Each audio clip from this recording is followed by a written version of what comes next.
One thing that we do here is we can upgrade a property for you at no cost out of pocket until the close of escrow. Gives us some skin in the game. Yep. Gives us skin in the game, gets you a top dollar for your property. We get reimbursed at the close of escrow. Don't you want to use an agent that has something to lose just as much as you do? Good morning, good morning. Here we go. We're on session 2, right? Session Number 2. Wow, Rach is already starting this morning.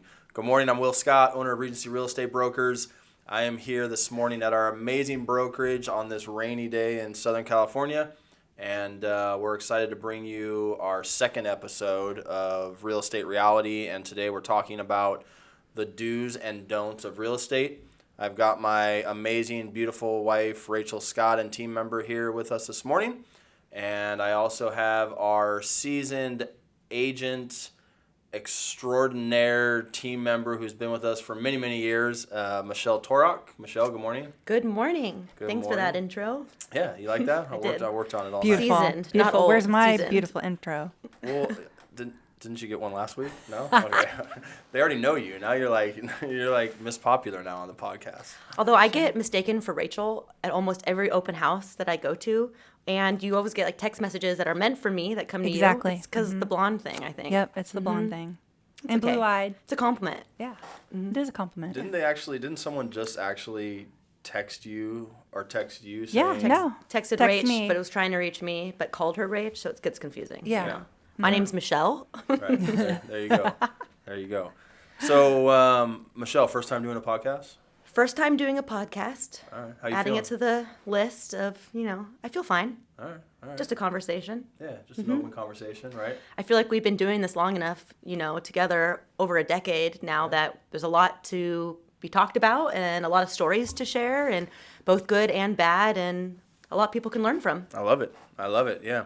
So let's dive right in and see. Let's start with today's topic, which is the do's and don'ts of real estate. So the purpose of this is really just to provide content to everyone out there and talk about some of the things that maybe you're not normally hearing from real estate agents. Right? You know that you're supposed to get a pre-approval. You know that you're supposed to go look at the house, find the house that you like. But let's talk about some of the things that we've seen in our career that we don't want people to do. And then the things that we certainly would wish that they would do more often, right? What should we start with, do's or don'ts? Definitely don'ts. Those are way more Don'ts. interesting, Yep. don't you Definitely think? don't. Yeah, interesting. Yeah. Who wants to go first? I'll go. All right. What's a So don't? I think one of the things that really gets in the way of a transaction going forward is the agent relations. Having a good rapport with the other agents that are out there is so crucial, more than what people realize, for sure. For an example, I was holding an open house last weekend, and an agent walks in full of confidence, head up, shoulders back, and just immediately starts trashing the neighborhood, trashing the house, explaining why you shouldn't live here, why it's not a good idea, why her buyer shouldn't buy this house, completely ignores me, isn't having a conversation. It immediately puts me on edge. Like, do I really want to work with this agent? If they end up writing an offer on the property, is this someone that I think is going to go through with the transaction, or is there a chance that they might cancel? Agents can get in the way of that, so. Yeah, agents get in the way Definitely. of deals quite often, right? I mean, Yep. and yeah, it is an impression, right? It's an impression the same way it is almost like someone who you're going to be working with or that you're hiring on to be part of your team, because really we're supposed to be on the same team, right? As agents, we're supposed to be working together for the same goal, to bring buyer and seller together. We're not supposed to be working against each other. Totally. And if you're representing the buyer and you're taking your clients through an open house, one of the most important things you do is acknowledge that agent, acknowledge that listing agent. One, you want to stand out. You want the listing agent to know who you are as the buyer's representation. And to like you. If you're going to be writing an offer, you want them to be like, oh, I would absolutely work with this agent. Let me see what their offer entails, know? Yeah. Yeah, I mean, it's huge. And it starts people off right on the wrong foot, right? I mean, you immediately, that impression that you've left with them is, I don't want to work with this individual, right? And it's an egotistic, self-centered industry. Let's be honest. Is it? I mean, right? It's, Absolutely. Oh, yeah, This absolutely. is I laugh when people say what if plumbers or someone, did the same thing that we did from a marketing standpoint, right? Like, hey, I just unclogged this toilet, call me. Didn't I do a great job unclogging this drain, such right? and such address. Yeah. Here I am at 123 Main Street. This sewer line was backed up and I just unclogged it. Give me a call, right? So we're constantly, maybe not us, but the industry as a whole is constantly beating their chest, and I always say we shouldn't have egos in this industry, right? Totally. Check your ego at Well, the I door. think it comes from the Netflix too. Like Netflix selling Sunset, selling everything's ego, ego. As well, And a lot of agents look at their clients as dollar signs, as their next paycheck, as opposed to looking at your clients as a person, as a family, as somebody that you as an agent can help find their right house or help them get to their next point in life or transition into the next phase. What we do has a lot of wonderful psychology and emotions behind it that we really should be focusing on our clients as people, not as dollar signs. Yep. Did you clip that? That's a great one right there. That's content right there. See, Cha-ching! And the little See, dollar sign I thing love- comes I Don't love break it. character. What? Don't break character. Did you work on that all week? That was well said. That was really well said. That's funny. It's true though. I mean, and we say it's a 90-10 industry, right? I mean, let's be honest. And it's nothing against anyone who's getting into the industry or that's working part-time in this industry, but there's 10% of us doing 90% of the business in this industry. So the relationships that you gain and that you solidify are super important. I mean, Absolutely. I think back and I can count on both hands the amount of agents that I'm like, oh man, I really don't ever want to work with them again. At the same time, on the flip side, there are certain agents that I get really excited when an offer from them comes across my table because I'm like, that was an awesome transaction, and I would prefer to accept an offer from this agent regardless of the terms or the price point.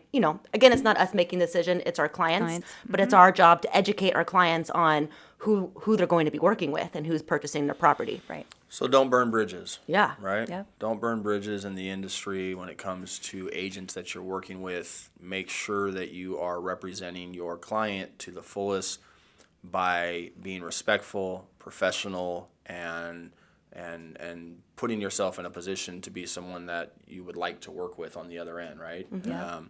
What about I think a lot of buyers out there know that they're supposed to get a pre-approval or a pre-qualification letter. Is there anything they can do that's like a step above that, or that would put them in a position where they're in a better place to purchase a home? For sure.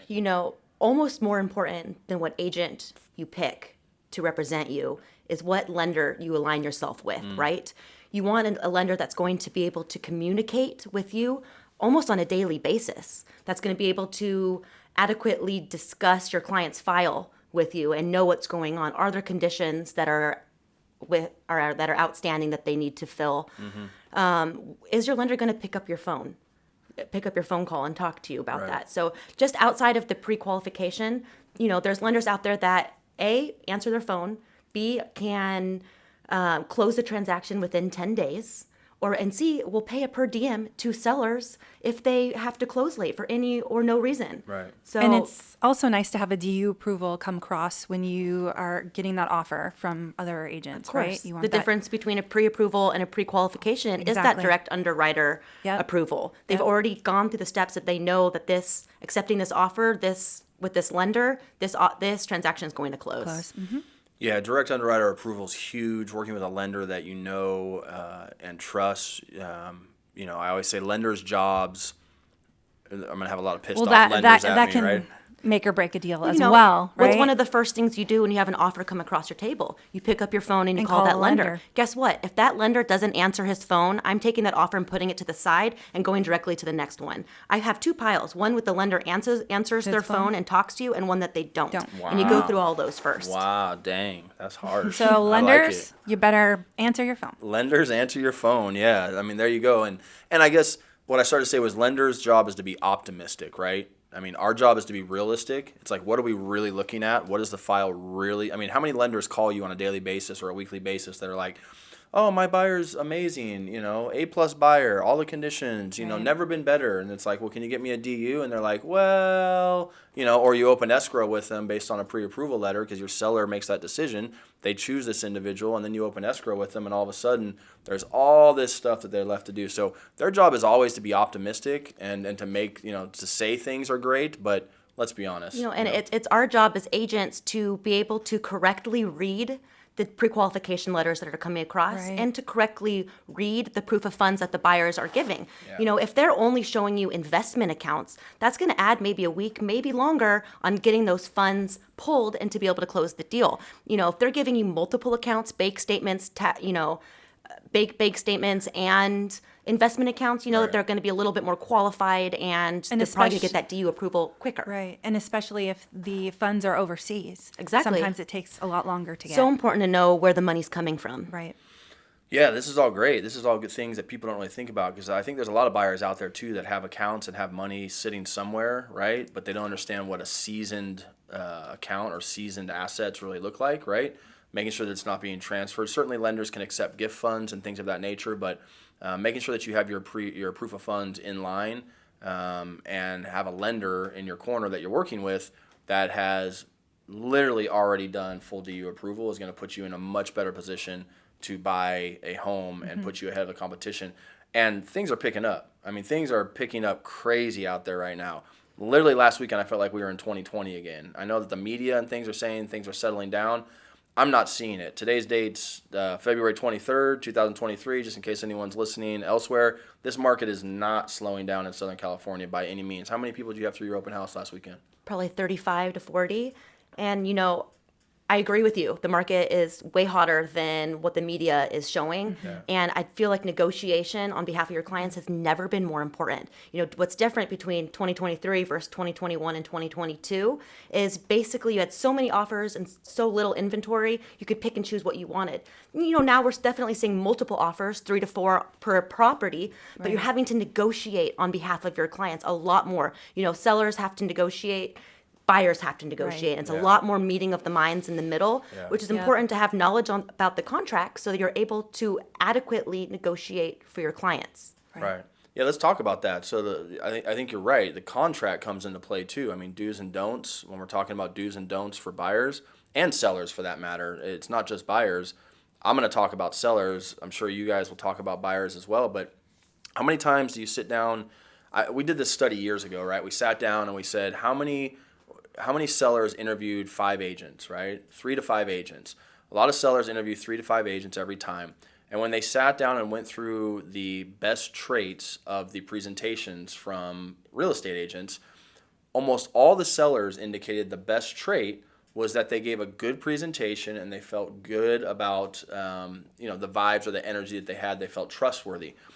What was interesting was the individuals who actually had some sort of legal background made mention that nobody ever went through the the legal legal aspects of purchase. the listing agreement or the offers that are being reviewed with the seller. If you're a seller and you're considering selling your home and an agent comes in and does a great presentation and you feel great about that agent, I would encourage you to ask them to go through the purchase agreement with you because that's really what you're going to be reviewing as a seller, right? Right. You're going to be reviewing the terms and the contingencies that are within this purchase agreement sent from a buyer. Right. It's super important for you to know what liabilities you have as a seller if you're going to be in a position of selling your property and having somebody represent you. Any agent who comes in that you interview that doesn't take time to talk about the actual legal parameters behind the contract itself, to me, is someone who's not giving you full representation. Absolutely. We have a list of questions Right. that we can provide to sellers that are interested in it, that go through about 40 to 50 questions that you should be asking sellers.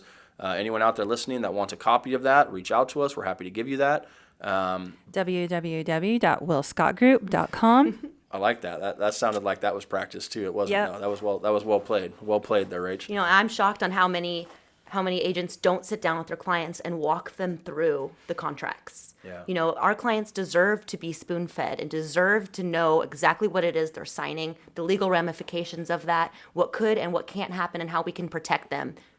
Yeah, I mean that's our job, right? Our job is to market and negotiate on their behalf and legally protect our clients. And that legal protection comes into knowing the contracts. And I think there's a lot of real estate agents out there that don't know the contract. Ins and out. And, the contract is consistently changing. So being on top of that is so important, Yeah. taking Right. those classes, making sure that you know exactly what's going on in the contract. And Yeah, and making sure that as a real estate agent, back to the original topic that we spoke on was, check your ego at the door and understand that, I made a promise to ourselves and to our team that I'd never get to a point in my career where I knew everything about this industry. And we right? never do. And we- Never do.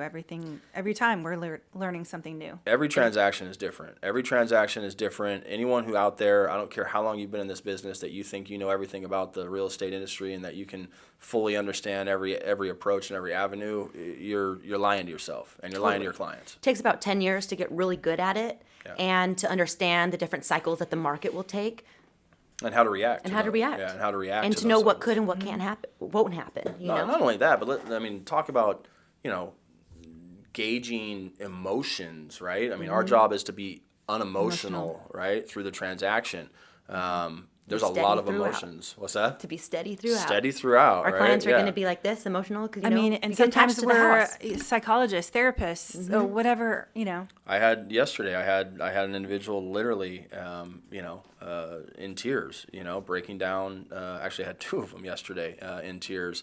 And I had to kind of take off my real estate hat and just be a good person for them and console them, which is it comes with the territory. One was already under contract with us, who's a client, and the other one wasn't. And these are things that are important not only in business but just in life to understand that there's a lot of emotions going through a home purchase or the sale of a home purchase, specifically in certain situations with divorce or a death in the family and things of that nature, where you need someone representing you that's able to stay calm right through all this and be unemotional to it.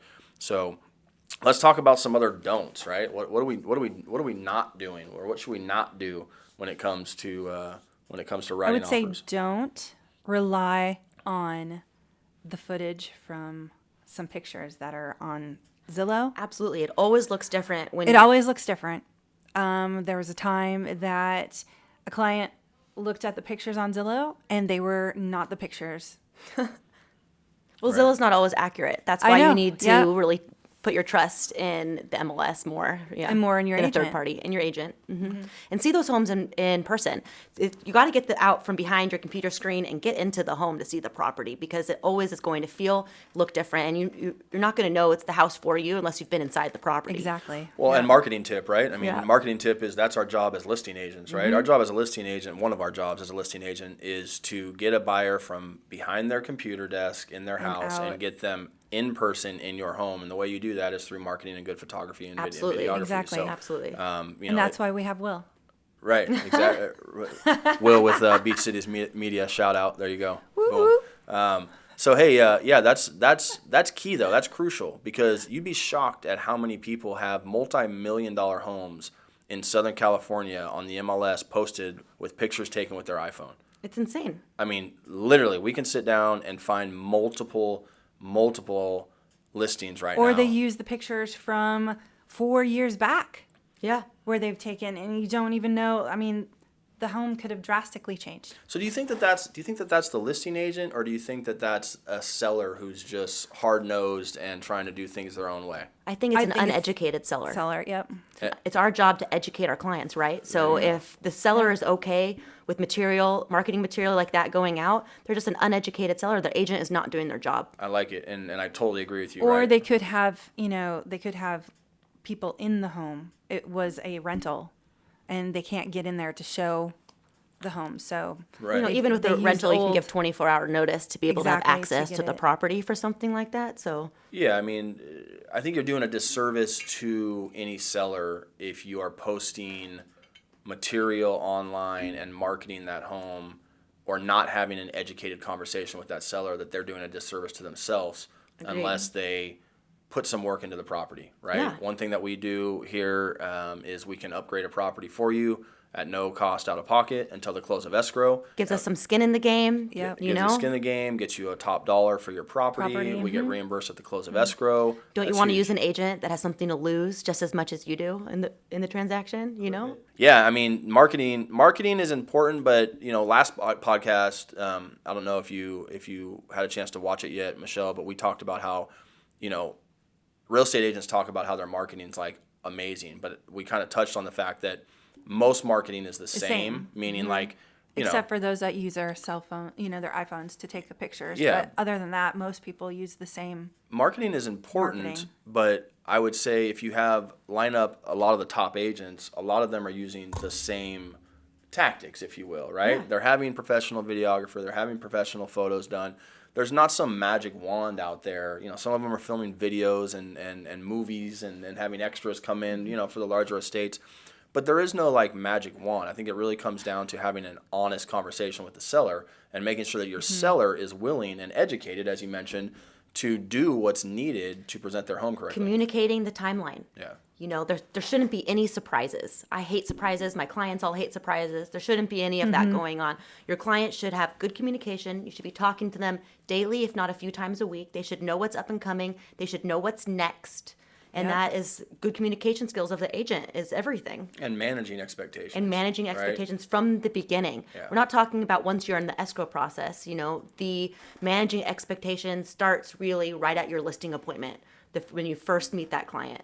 And sometimes when we try and manage expectations, that could hurt us, right? Because we're trying to manage, okay, we need to price the home at this price, but they want more. And if we're trying to manage expectations in that way, You gotta be honest, and proof comes Yeah. down. It comes down to proof, right? Here are the comps. Here is the marketing, or here is all the information of why we can adequately price your property. I think there's a lot of agents out there that let sellers price their home.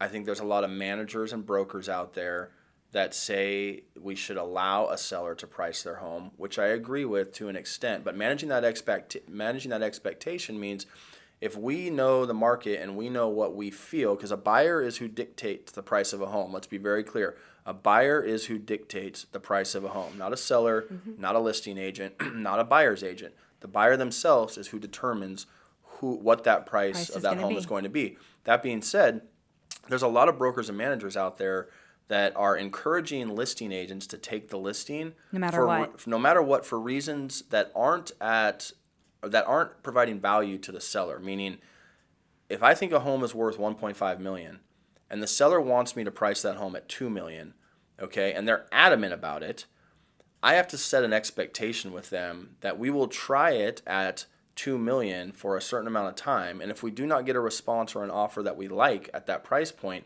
it's time to go back and do things the way that we recommended it. We always tell people, we're going to give you recommendations, you don't have to take them, but if they don't work, then we certainly have to make sure that we correct and change something, because we're not in the business to market overpriced homes. And there's a lot of listing agents out there that will Just take take the it. listing just to do an open house, just to put their sign in the yard, just to pick up more buyers, just to be able to meet the neighbors.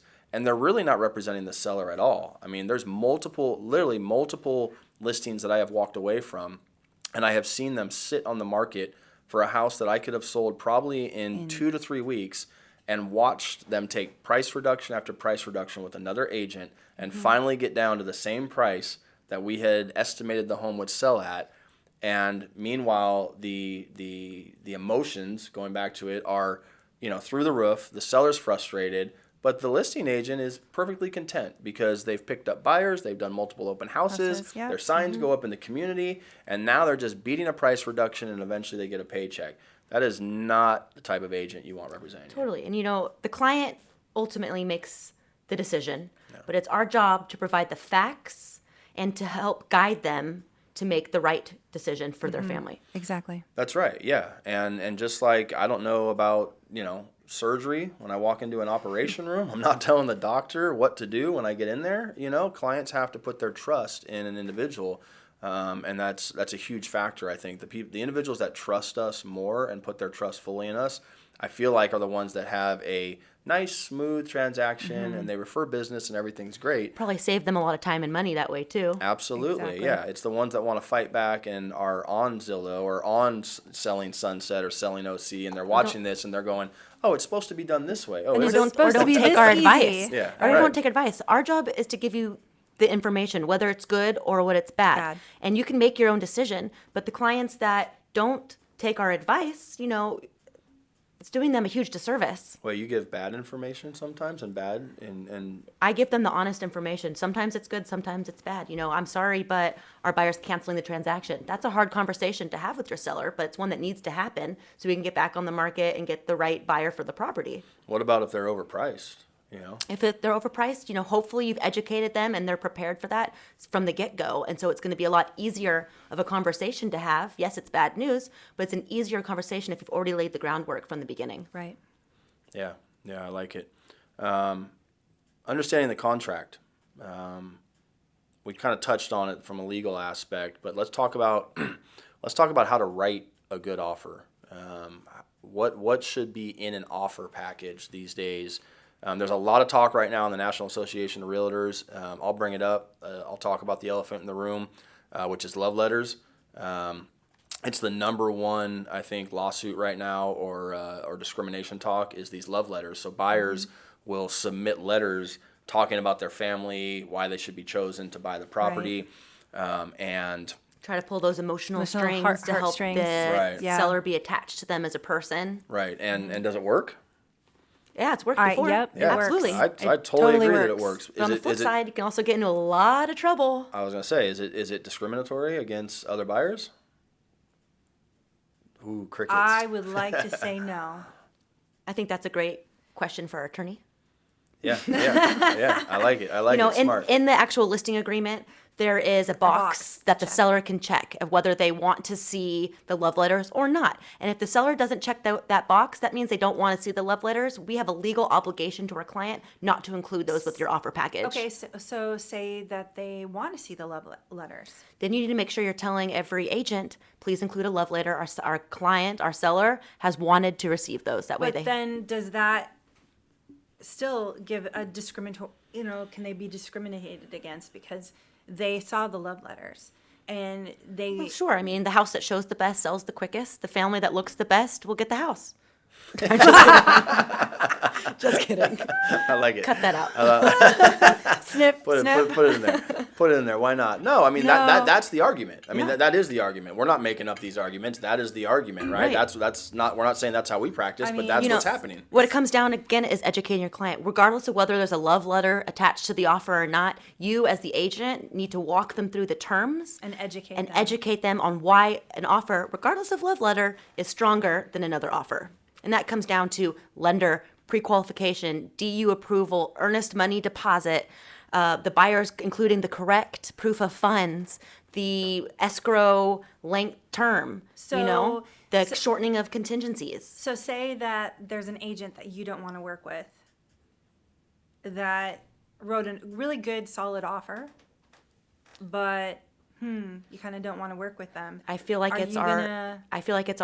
we're obligated to be honest with our sellers and let them make the decision, right? I would tell Right. my client, look, I've had experiences with this agent in the past. This is what occurred, and then step back and let them make the and also decision. let them know that this is a really good, strong offer, and then step back and let Yep. them make that decision. But you know what? Not telling them about your past experience and then having the same thing happen again. Do you think your client is going to be happy with you if they find out that way. you've done business and this has happened before? The same way we have a fiduciary duty to disclose anything about a property that we know, we also have a fiduciary duty to disclose any facts at all that we know that could affect this transaction. Absolutely. And that's the argument right now, right? Is the big argument right now is, are these love letters persuading sellers to select, and more importantly, are they swaying sellers away from other agents or other buyers? And the problem is that a lot of these buyers and a lot of these agents right now are getting upset because they're missing out on the deal. But my argument would be that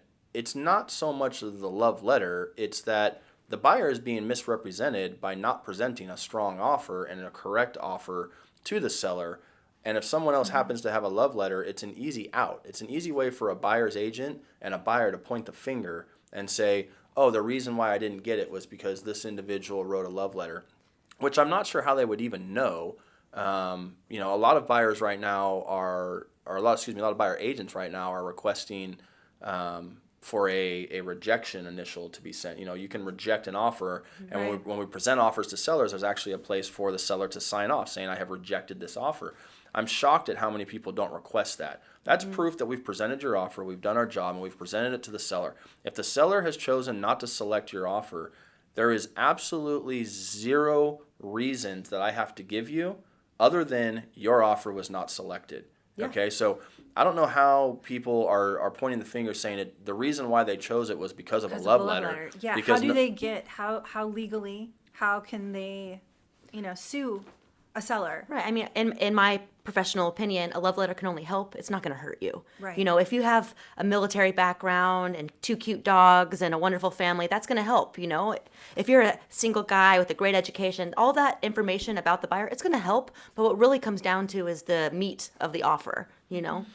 Yeah, that. And, I mean, I've heard they're even talking about taking last names off of offers now for discriminatory reasons. Are you? You know, For real? yeah, which is interesting. So that's I that's think a it's a little top. too woke for me. Yeah, that's a topic. I'm yeah. That's a topic for a whole might other be moving. podcast. That's another podcast, right? That's a whole nother little woke. conversation. I mean, sellers are so invested in their home. They They in want my the right experience, they people. want to know who it is that's purchasing Yeah. the property. And I think that's their right. They're Yeah. going to sell them that home. That's their home that they're emotionally Plus, vested in. no one's going to say that you have a criminal history in your love letter, right? The love letter is usually only making the buyer look the best that they can be anyways. So, Right. yeah, it might help a little bit, but discriminatory, I think that's a stretch. So what else do buyers need to put into an offer, and what else should sellers be looking for in an offer that would set them aside from other buyers, or for a seller to select the right buyer? For me, I always look for the correct proof of funds. Multiple accounts help, more than just one investment account, because that can drag out the transaction. I look for a full 3% earnest money deposit because that shows good faith, you know. And I look for the lender. Going back to that, lender is so key in the transaction. I also look for the contingency period. Right, Did they just which- leave everything blank in that section, or are they more motivated by saying, look, we don't need 17 days to do an inspection. We can get everything done in the 10. first 10 or the first 8 because we know what we're doing and Right. we want to move this along. If it's not the right house for us, we want to find that out sooner rather than later. Yep. The purchase agreement also has arbitration and mediation signed, or for initials for the buyers to sign towards the end of the contract. You'd be surprised how many agents I come across that intentionally will leave that blank in an effort to try and sneak something in on us. So making California is a sue happy state, Yeah. so we have to have our guards up when Right. it comes to that for Yeah. sure. Making And s- the number one reason for lawsuits is real estate. Yeah, there you go. And making sure that you have an agent that's representing you correctly, that's reading every single page. So many agents will just look at the first meat of the offer and not look for things like that, buried deep into the offer package that could really put a seller into a liability situation, right? And leave them unprotected. So making sure that you read and sign off on the offer completely. I would also say that you mentioned it, contingencies, right? Shortening up contingency periods. It's almost like a loophole in the system, right? It's like buyers have all of the control and can pull a seller deep into water, deep into escrow, and then cancel the transaction and walk away with zero recourse and get their full earnest money deposit back. Deposit. And I don't think a lot of sellers realize that. Sellers just feel like, oh, if they cancel the escrow, then I get the buyer's earnest money deposit. Right. No, you don't. No, you don't, All right? contingencies have to be removed for that to even occur. And it goes back to another way that we protect our sellers is shortening down those contingency periods on their behalf so that we can find out sooner rather than later if the buyer gonna- wants the house. Exactly. So can a buyer? I saw back in 2020, I received an offer, and remember when we had a toilet paper shortage? Oh yeah. Oh, I yeah. I actually had a buyer write into the offer that they would supply 3 months worth of toilet paper to the seller, and they put Is that and they enforceable? put that on the counter offer. Yeah, right. Well, I mean, it's just like recently we did fluff. $300 gift card to their choice of restaurant. Yeah. Look, to get. I would to say get if the a deal seller's done. accepting an offer based on that, you have an uneducated client on your hands. All of this is Totally. fluff. All of this is fluff, and it comes down to the terms, the contingencies, the lender, that sort of meat in the property. I don't know, Michelle. I don't know. I feel like, some of that So, fluff works yeah. sometimes. Some, I think it just like the works. love letter. Yeah, A little extra fluff and a little Yeah. extra love, and you might stand out. Right. No, and we're joking. I don't know that we would ever actually do that, but it has been done before, and I've seen it. I've had a client that wanted to pay for the seller's moving expenses, but you don't always know where that seller is going. If that yeah. seller is going across country and moving to New York, that's going to be a pretty hefty bill for moving all of their stuff. So, educate your clients. Totally. So, how about like using a friend, right? I mean, how many times do we get that? Like, Well, like if the my friend is friends- me, I think you're in safe hands. or me. right? They're all an agent's business is all public information, right? The amount of transactions you do is all public information. So as an agent, it's your job to look up that other agent and know exactly who they are. It changes the way that you communicate with them, right? If you have a brand new agent, this is their first transaction, you're probably going to have to do a little bit more hand holding and spoon feeding during that transaction. If you have an agent that has 5 escrows open, guess what? They're probably going to be a little bit busier, and they're they're not gonna going be to able to need you to spoon stay feed on you. top and to make sure that they're staying on timeline. So really knowing who the agent is, what their experience level is, it's going to change how you communicate with them during a transaction. With the same thing being said, if your best friend says that they have their real estate license and only has ever done one transaction up in somewhere completely different, are you really going to trust them with one of the largest investments of your life? Really understanding the agent, their experience level is very important when deciding on who you're going to work with. Yeah, and I think definitely the market's turned, right? So like we were once in a market where, I mean, let's be honest, maybe that experience wasn't as important, right? Because you would get 15 offers within a day, and it wouldn't matter who was listing your home. They didn't need the marketing. Yeah, and now we're in a position where it's like, hey, you want to make sure that you have someone who is experienced, that knows how to negotiate on your behalf, that knows the legal parameters around the purchase agreement. Or you're going to have a house that's sitting on the market with no Yeah. offers 60 days after. Yeah, Exactly. It's not a popularity contest, right? Exactly. Like this is not, and I'm not saying sometimes there's people who have friends, and as you mentioned, Michelle, if your friend is an experienced agent who does a good amount of business, okay, it's understandable.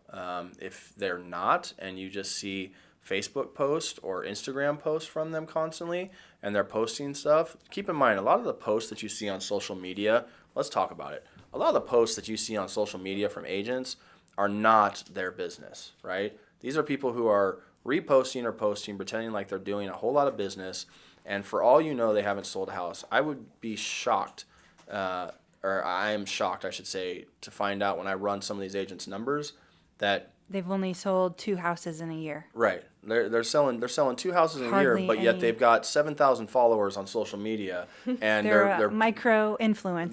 they're Some of pumping the out- hardest agents I've worked with are the ones that are so busy on social media. Yeah. They're not paying attention to the Attention actual to- transaction. Yeah. Right? I mean, I feel like that's where a lot of this industry is going. I mean, we're sitting here doing a podcast, granted, and we're going to be chopping up some of this and putting content out.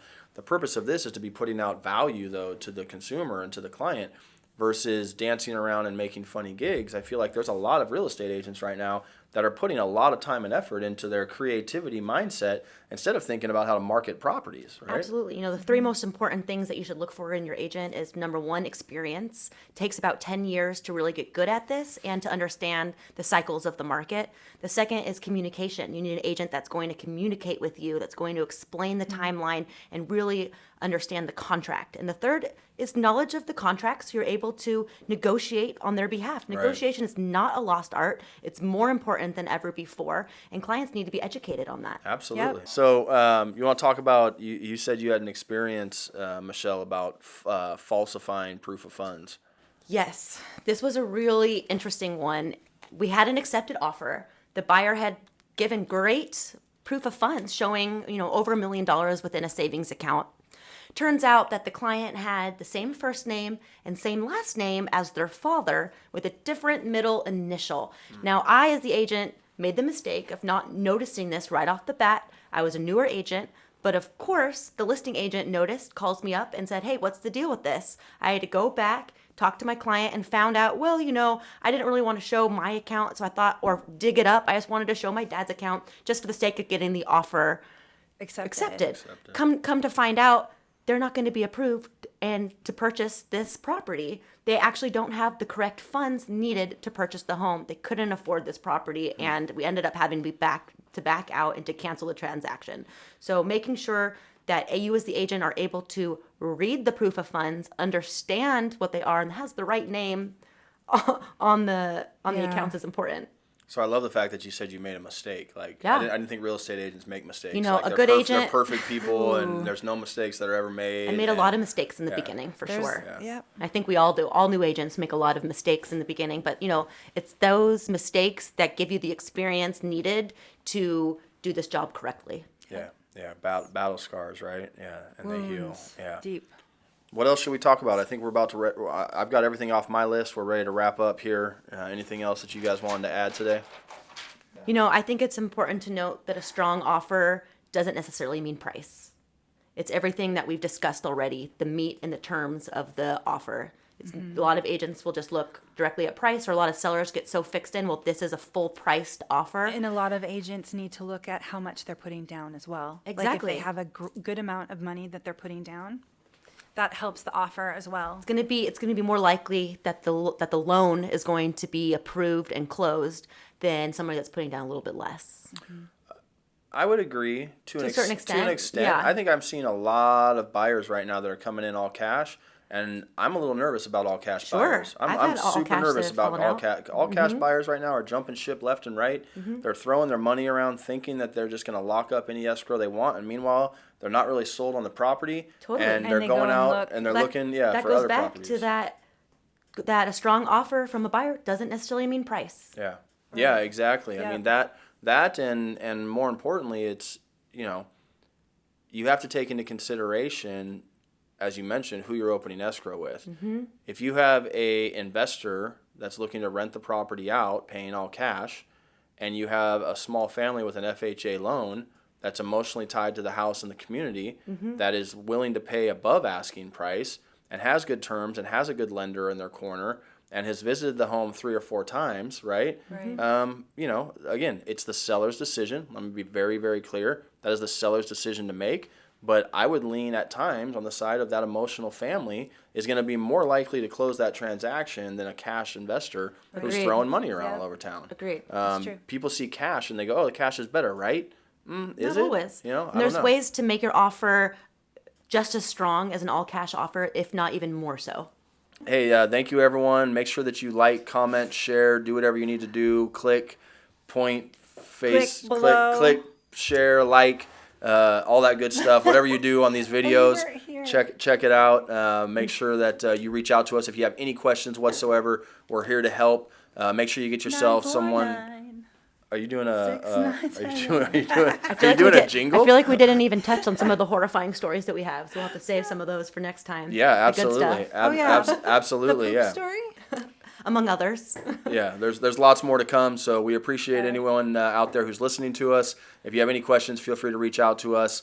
You can visit www.willscottgroup.com for more information. And again, we're open to help you with any kind of advice or questions you may have. Feel free to shoot us some questions, and we will respond, or call us, and we will answer our phones, right? That's something that Yeah. real estate agents don't do either. 949-697. 8795. Very good. Appreciate all of you guys. Yeah. Have a blessed day. Yay.